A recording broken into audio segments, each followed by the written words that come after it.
All right, let's talk about AI. We're constantly hearing about machine learning and these incredible models that can predict things.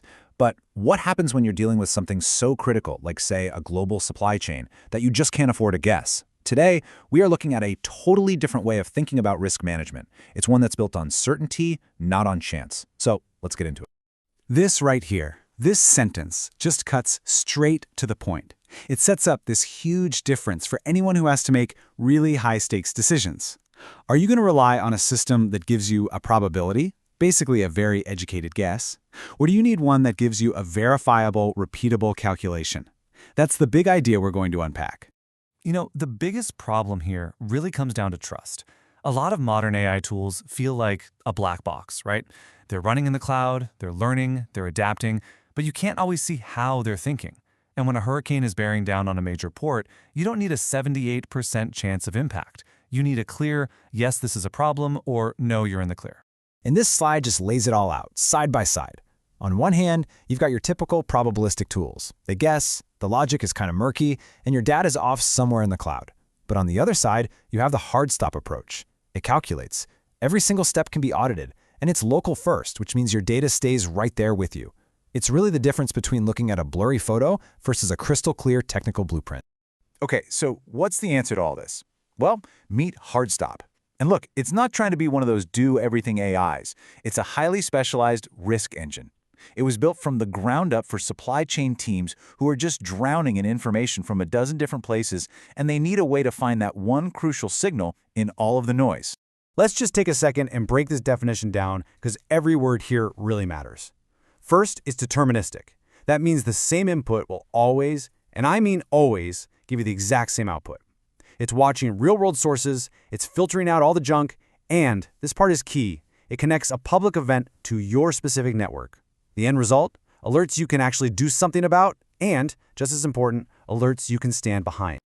Now these 3 points, this is really the secret sauce. Local first means it can work even if your internet goes down, and your sensitive data never has to leave your control. Deterministic means you can hit rewind on any event and get the exact same result, which is an absolute must for any kind of audit. And this last one, self-evaluating, this is just brilliant. The system is designed to literally tell you when it's broken, so you're never tricked into making a bad decision on bad data. It's designed to prevent silent failures. So how does it actually pull this off?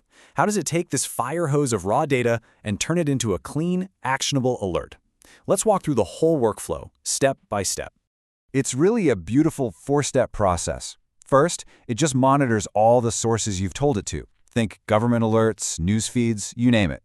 Second, it acts like a bouncer, filtering out all the noise based on rules you set up.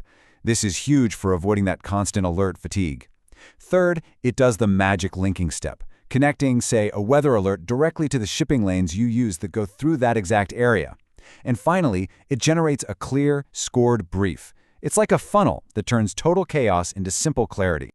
But this is the million-dollar question for any data system, isn't it? You know the saying, garbage in, garbage out. What good is a perfect engine if the fuel is bad? An RSS feed can go down, an API can change. So how can you possibly trust a system if you can't always trust its sources? And that is where that awesome self-evaluation feature comes into play. See, after every single run, Hardstop gives itself a health check and reports back with an exit code. Code 0, everything's great, all systems go. Code 1 is a warning, like, hey, a few sources are stale, but I'm still working.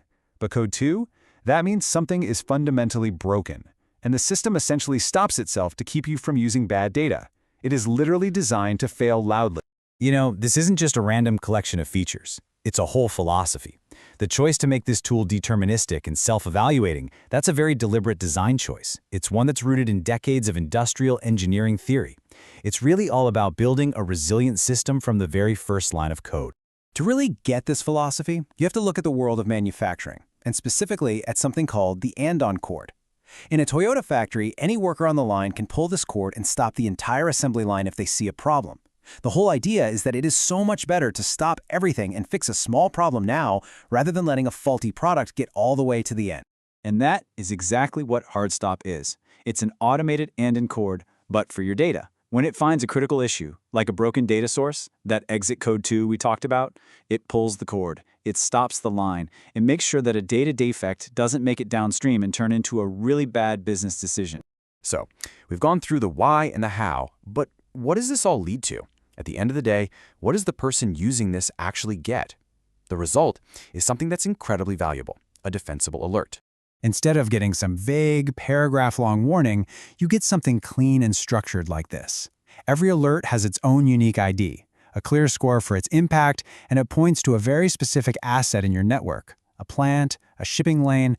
There's no ambiguity here. It's a straight-up actionable piece of insight that tells you exactly where you need to focus. So, to bring it all home, these are the core guarantees, the core promises of a system like this. You get total auditability, because every single result can be traced and replayed. You get the peace of mind that comes from knowing there are no silent failures.